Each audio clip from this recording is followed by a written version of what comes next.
नमस्कार दोस्तों, स्वागत है आपका इस यूट्यूब चैनल पे। तो जैसा कि आप जानते हैं कि इस सेशन में कंप्लीट लूसेंट जीके कवर कर रहे हैं। तो चलिए वीडियो शुरू करते हैं। जल्दी से लाइक कर दीजिए और चैनल पे नए हैं तो जल्दी से चैनल को सब्सक्राइब कर लीजिए। तो ये हमारा पार्ट 14 होगा। ऑलरेडी जो भी पार्ट इसका बनाया गया है आपको कंप्लीट प्लेलिस्ट मिल जाएगा। तो अगर आपने वो सारा वीडियो नहीं देखा है तो उसे भी ज़रूर देखिएगा, क्योंकि सारे जो भी वीडियो है काफ़ी परफेक्ट तरीके से बताया गया है और एक एक पॉइंट को अच्छे से समझाया गया है। तो चलिए वीडियो शुरू करते हैं। ज़्यादा से ज़्यादा अपने दोस्तों के पास शेयर भी कर दीजिएगा। तो आज जो हम टॉपिक पढ़ने वाले हैं तो यहाँ राष्ट्रकूट से शुरू करने वाले हैं, ठीक है। तो राष्ट्रकूट के बारे में पहले पढ़ेंगे। तो चलिए राष्ट्रकूट से जुड़े जो भी इंपॉर्टेंट पॉइंट्स है इसको एक एक करके डिस्कस करते हैं। तो सबसे पहला पॉइंट दिया गया है कि राष्ट्रकूट राजवंश का संस्थापक दंती दुर्ग था, ठीक है। तो जो राष्ट्रकूट राजवंश था, यहाँ पे राष्ट्रकूट राजवंश, इसके संस्थापक के बारे में अगर जब भी एग्जाम में पूछा जाए कि इसका संस्थापक कौन था तो दंती दुर्ग नाम याद रखिएगा, ठीक है। और कब हुआ था तो 752 ईस्वी में। कब हुआ था? 752 ईस्वी में। किसके द्वारा? दंती दुर्ग के द्वारा। तो राष्ट्रकूट राजवंश का संस्थापक दंती दुर्ग। नेक्स्ट यहाँ पे पॉइंट दिया गया कि इसकी राजधानी अगर हम बात करें तो मनकीर या मान्यखेर, ठीक है। जो अगर वर्तमान में हम बात करें तो मालखेर सोलापुर के निकट थी, ठीक है। तो इसकी राजधानी कहाँ थी? मनकीर, मान्यखेर। अगर वर्तमान में हम बात करें तो मालखेर सोलापुर के निकट थी। राष्ट्रकूट वंश के अगर प्रमुख शासक की बात करें तो कौन थे? तो कृष्ण प्रथम हो गए, ध्रुव हो गए, गोविंद तृतीय हो गए, अमोघ वर्ष हो गए, ठीक है। इसके अलावा कृष्ण तृतीय, इंद्र तृतीय एवं कृष्ण तृतीय। तो ये जो भी नाम आप यहाँ पे देख पा रहे हैं ये सारे के सारे राष्ट्रकूट, जो राष्ट्रकूट वंश था उसके प्रमुख शासक थे। ये सब कौन थे? राष्ट्रकूट वंश के प्रमुख शासक थे। अगले पॉइंट की बात करें तो अगला पॉइंट दिया गया है कि जो एलोरा की प्रसिद्ध कैलाश मंदिर है, ठीक है। जो एलोरा की प्रसिद्ध कैलाश मंदिर है इसका अगर निर्माण की बात करें तो कृष्ण प्रथम ने करवाया था। किसने किया था? तो एलोरा के जो प्रसिद्ध कैलाश मंदिर है उसका निर्माण किसके द्वारा कराया गया? तो कृष्ण प्रथम के द्वारा कराया गया। अगला पॉइंट देखते हैं। अगला पॉइंट दिया गया कि ध्रुव राष्ट्रकूट वंश का पहला शासक था। अगर ध्रुव के बारे में पूछा जाए या डायरेक्ट इस तरह से पूछा जा सकता है कि राष्ट्रकूट वंश का पहला शासक कौन था, तो आपको नाम याद रखना है। कौन था? ध्रुव, ठीक है। जो ध्रुव था वो राष्ट्रकूट वंश का पहला शासक था, ठीक है, जिसने कनौज पर अधिकार करने हेतु त्रिपक्षीय संघर्ष में भाग लिया।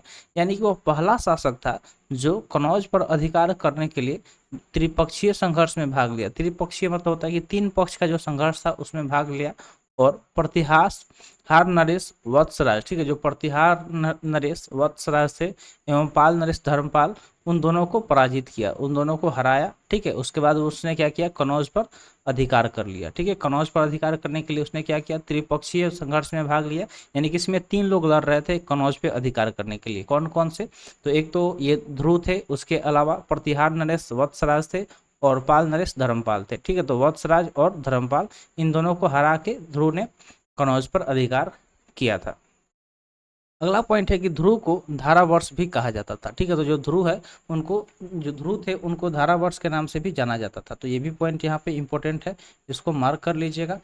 अगले पॉइंट की बात करें तो अगला पॉइंट दिया गया है कि गोविंद तृतीय, ठीक है, गोविंद तृतीय ने त्रिपक्षीय संघर्ष में भाग लेकर चक्रायुद्ध एवं उसके संरक्षक धर्मपाल तथा प्रतिहार वंश के शासक नागभट्ट द्वितीय को पराजित किया। और अगर यहाँ पे हम किसके बारे में बात कर रहे हैं? गोविंद तृतीय के बारे में, ठीक है। तो गोविंद तृतीय ने भी क्या किया था? त्रिपक्षीय संघर्ष में भाग लिया था और इसमें चक्रायुद्ध एवं उसके जो संरक्षक थे धर्मपाल तथा प्रतिहार वंश के शासक नागभट्ट द्वितीय थे उनको पराजित किया था।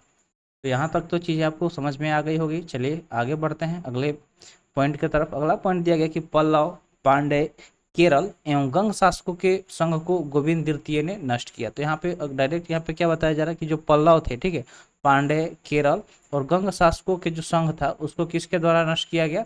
तो गोविंद तृतीय के द्वारा उसको नष्ट किया गया। अगला पॉइंट दिया गया कि अमोघ वर्ष जैन धर्म का अनुयायी था, ठीक है। तो अमोघ वर्ष के बारे में यहाँ पे ये चीज बताया गया कि वो किस धर्म का अनुयायी था? तो जैन धर्म का अनुयायी था, ठीक है। इसने कन्नड़ में कविराज मार्ग की रचना की, ठीक है। और कन्नड़ में इसने क्या किया कि कविराज मार्ग की रचना किया था। किसके द्वारा किया गया था? अमोघ वर्ष के द्वारा। नेक्स्ट पॉइंट यहाँ पे ये दिया गया है कि आदि पुराण के रचनाकार जिनसेन, गणितासार संग्रह के लेखक महावीराचार्य एवं अमोघ वृत्ति के लेखक सकायना अमोघ वर्ष के दरबार में रहते थे। तो आदि पुरुष के जो रचनाकार कौन थे? जीनसेन हो गए। और गणितासार संग्रह के लेखक जो महावीराचार्य और अमोघ वृत्ति के लेखक जो थे सकायना, ठीक है। सकायना वो अमोघ वर्ष के दरबार में रहते थे। तो ये सारे लोग कहाँ पे रहते थे? तो अमोघ वर्ष के दरबार में रहते थे।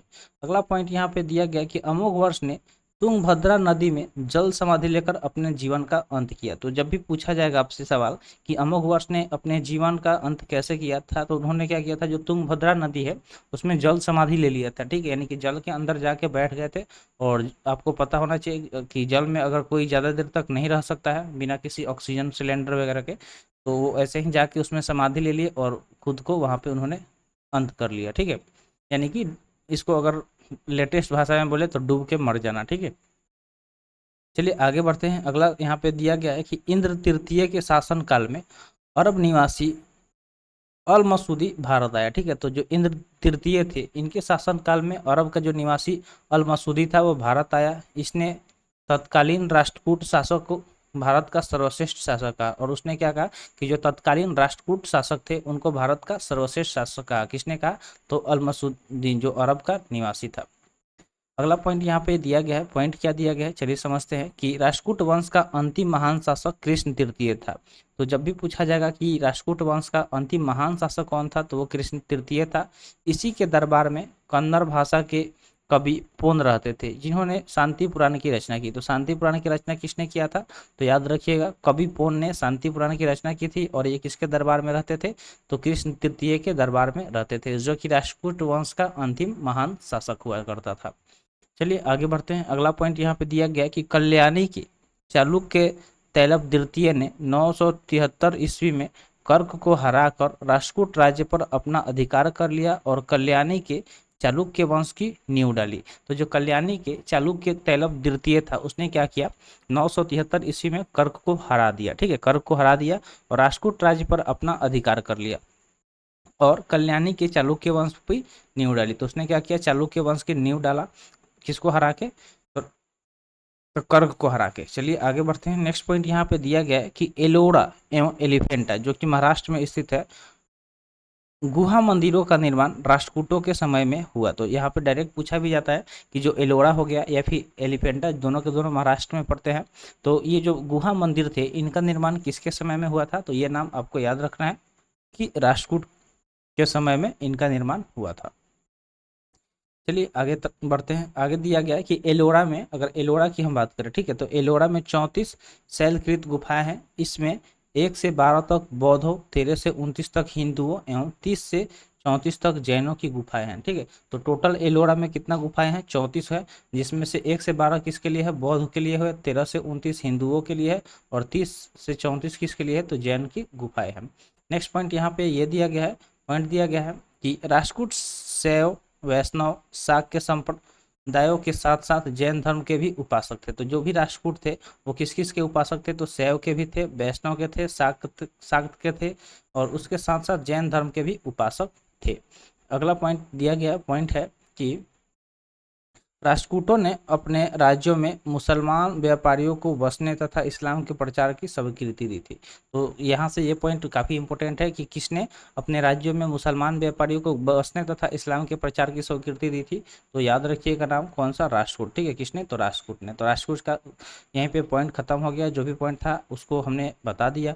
चलिए अब आगे बढ़ते हैं। अगला पॉइंट हम लोग डिस्कस करेंगे चालुक्य वंश के बारे में, जिसे कल्याणी के नाम से भी जाना जाता है। तो चालुक्य वंश हम लोग यहाँ पे डिस्कस करने वाले हैं और इससे जुड़े जो भी इंपॉर्टेंट पॉइंट्स, फैक्ट्स है, सबको यहाँ पे हम लोग समझते चलेंगे। तो दिया गया है पहला पॉइंट, पॉइंट है कि कल्याणी के चालुक्य वंश की स्थापना तैलप तृतीय ने की थी। ठीक है, और उसका राजधानी कहाँ था? तो मान्यखेट। ठीक है, उसका राजधानी कहाँ था? मान्यखेट था।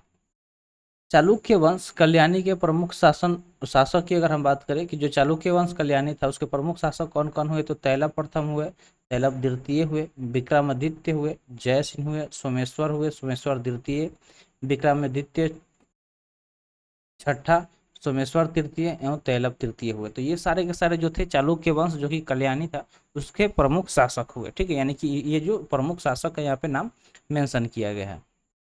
सोमेश्वर प्रथम ने मान्यखेट से राजधानी हटाकर कल्याणी यानी कि कर्नाटक को बनाया। ठीक है, तो जो सोमेश्वर प्रथम था उन्होंने क्या किया कि जो पहले जो चालुक्य वंश का राजधानी कहाँ था? मान्यखेट था, तो वहां से हटाकर उसने क्या किया? कल्याणी कर्नाटक को बना दिया। इस वंश का सबसे प्रतापी शासक विक्रमादित्य छठा था। ठीक है, जो विक्रमादित्य छठा था वो सबसे प्रतापी शासक था। विल्हन एवं विज्ञानेश्वर विक्रमादित्य छठा के दरबार में ही रहते थे। तो यहाँ पे दो नाम आपको देखने को मिल रहा है, एक तो विल्हन हो गया, दूसरा विज्ञानेश्वर। ये दोनों के दोनों किसके दरबार में रहते थे? तो विक्रमादित्य छठे के दरबार में ये लोग रहते थे। अगला पॉइंट दिया गया है कि मिताक्षरा यानी कि हिंदू विधि ग्रंथ याज्ञवल्क्य के स्मृति पर व्याख्या यानी कि नामक ग्रंथ की रचना की अगर बात करें, जो मिताक्षरा नामक रचना, तो इसका किसके द्वारा किया गया? तो महान विधिवेता विज्ञानेश्वर ने की थी। तो सीधे सीधे आपको याद रखना है कि जो मिताक्षरा है, ठीक, जो मिताक्षरा उसका रचना किसके द्वारा किया गया? तो विज्ञानेश्वर, जो क्या है? एक हिंदू विधि ग्रंथ है याज्ञवल्क्य के स्मृति का व्याख्या जिसमें किया गया। तो इसका लेखक, इसका रचना किसके द्वारा किया गया? तो विज्ञानेश्वर द्वारा किया गया है। नेक्स्ट पॉइंट की बात करें तो नेक्स्ट पॉइंट यहाँ पे ये दिया गया है कि विक्रमांक देव चरित्र की रचना बिल्हन ने की थी। ठीक है, तो विक्रमांक देव चरित्र की रचना की बात करें तो किसने की थी? बिल्हन ने की थी। इसमें विक्रमादित्य छठे के जीवन पर प्रकाश डाला गया है। और इसमें क्या किया गया है कि विक्रमादित्य छठा जो है उनके जीवन पर प्रकाश डाला गया है। चलिए आगे बढ़ते हैं। अगला पॉइंट क्या दिया गया? अगला जो टॉपिक हम लोग पढ़ेंगे चालुक्य वंश वातापी के बारे में। ठीक है, चालुक्य वंश वातापी के बारे में पढ़ने वाले हैं। तो चलिए शुरू करते हैं इसके। अभी तक आपको अगर वीडियो पसंद आ रहा है तो जल्दी से लाइक कर दीजिए और ज़्यादा से ज़्यादा दोस्तों के पास शेयर भी कर दीजिए। जो भी अगर आपके पास ग्रुप है उसमें अगर जुड़े हुए हैं तो वहाँ पे शेयर कर दीजिए और उसके अलावा चैनल को सब्सक्राइब कर दीजिए। तो चलिए शुरू करते हैं। सबसे पहला हम पॉइंट अगर पढ़ें तो यहाँ पे दिया गया कि जय सिंह ने वातापी के चालुक्य वंश की स्थापना की। तो जब भी पूछा जाएगा कि जो वातापी का चालुक्य वंश था उसका स्थापना किसके द्वारा किया गया? तो जय सिंह के द्वारा किया गया, जिसका राजधानी वातापी जो कि बीजापुर के निकट थी। इस वंश के प्रमुख शासक की अगर हम बात करें तो पुलकेशिन प्रथम हो गया, कीर्तिवर्मन हो गया, पुलकेशिन द्वितीय हो गए, विक्रमादित्य हो गए, विनयादित्य हो गए और विजयादित्य हो गए। तो ये जो भी नाम आप देख रहे हैं और ये सब के कौन थे? तो चालुक्य वंश वातापी के प्रमुख शासक थे। और इसमें सबसे प्रतापी राजा की बात करें तो पुलकेशिन द्वितीय था। सब कौन था? पुलकेशिन द्वितीय। महाकूट स्तंभ लेख के प्रमाणित होता है कि पुलकेशिन द्वितीय बहुसुवर्ण एवं अग्नि सटोम यज्ञ संपन्न करवाया था। जितेंद्र का मेतुगी मंदिर पुलकेशिन द्वितीय ने बनवाया था। तो यहाँ पे क्या बताया गया है कि महाकूट स्तंभ के में एक लेख मिला जिससे ये प्रमाणित होता है, यानी कि ये प्रूफ होता है कि जो बहुसुवर्ण एवं अग्नि सटोम यज्ञ है उसका संपन्न किसके द्वारा करवाया गया था? तो पुलकेशिन द्वितीय द्वारा करवाया गया था। और जिनेन्द्र का जो मेगुती मंदिर था, ठीक है, तो वो पुलकेशिन द्वितीय ने बनवाया था। पुलकेशिन द्वितीय ने हर्षवर्धन को हराकर परमेश्वर की उपाधि धारण की थी। तो यहाँ पे डायरेक्ट ये पूछा जा सकता है कि हर्षवर्धन को हराने के बाद पुलकेशिन को कौन सा उपाधि मिला? तो याद रखिएगा परमेश्वर। ठीक है, परमेश्वर का उपाधि इनको मिला। ठीक है, इसने दक्षिणाधेश्वर का उपाधि भी धारण की। ठीक है, तो इसने दक्षिणाधेश्वर का भी उपाधि धारण किया। किसने? तो पुलकेशिन द्वितीय ने। इसलिए पुलकेशिन द्वितीय को जो चालुक्य वंश वातापी है उसका प्रतापी राजा माना जाता है। अगला पॉइंट यहाँ पे दिया गया है कि पल्लव वंशी शासक नरसिंह वर्मन प्रथम ने पुलकेशिन द्वितीय को लगभग 642 ईस्वी में परास्त किया। ठीक है, तो जो पल्लव वंशी शासक एक था नरसिंह वर्मन। ठीक है, कौन था? नरसिंह वर्मन प्रथम। उसने क्या किया? पुलकेशिन द्वितीय को लगभग 642 ईस्वी में परास्त किया, यानी कि हरा दिया और उसकी राजधानी बादामी पर अधिकार कर लिया। ठीक है, बादामी पर उसने क्या किया? अधिकार कर लिया। संभवतः इसी युद्ध में पुलकेशिन द्वितीय मारा गया और ऐसा माना जाता है कि पुलकेशिन द्वितीय जो था, जो पल्लव वंशी शासक नरसिंह वर्मन से जो लड़ाई हुआ उसका, उसमें वो मारा गया। इसी विजय के बाद नरसिंह वर्मन ने वातापी कोड की उपाधि धारण कर ली। तो जब उन्होंने इसको हरा दिया पुलकेशिन द्वितीय को नरसिंह वर्मन ने, तो उससे क्या हुआ कि वातापी कोड का उपाधि मिल गया।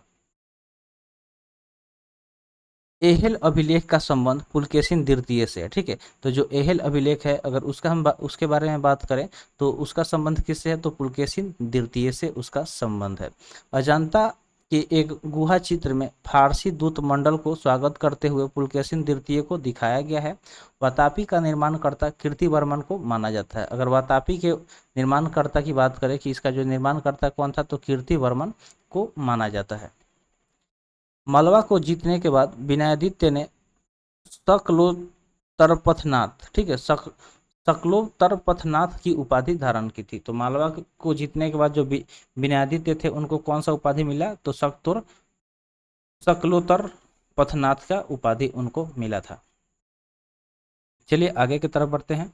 आगे क्या दिया गया, तो आगे यहाँ पे दिया गया है कि विक्रमादित्य द्वितीय के शासनकाल में ही दक्कन में ने अरबों ने आक्रमण किया। ठीक है, तो यहाँ पे क्या दिया गया, दिया ये गया है कि विक्रमादित्य द्वितीय थे उनके ही शासनकाल में दक्कनों में जो अरबों ने क्या किया, आक्रमण किया। इस आक्रमण का मुकाबला विक्रमादित्य ने के भतीजा जो पुलकेशी था उसने किया। इस अभियान का सफलता पर विक्रमादित्य द्वितीय ने इसे अनिज नाश्रय की उपाधि प्रदान की। ठीक है, तो उसने क्या किया, उसे अनिज नाश्रय का उपाधि प्रदान किया। किसे, तो पुलकेशी जो कि विक्रमादित्य का भतीजा था।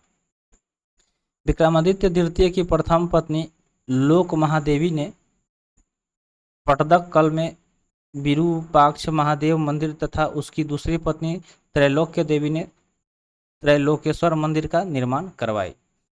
अगला पॉइंट यहाँ पे दिया गया कि इस वंश का अंतिम राजा कीर्तिवर्मन द्वितीय था।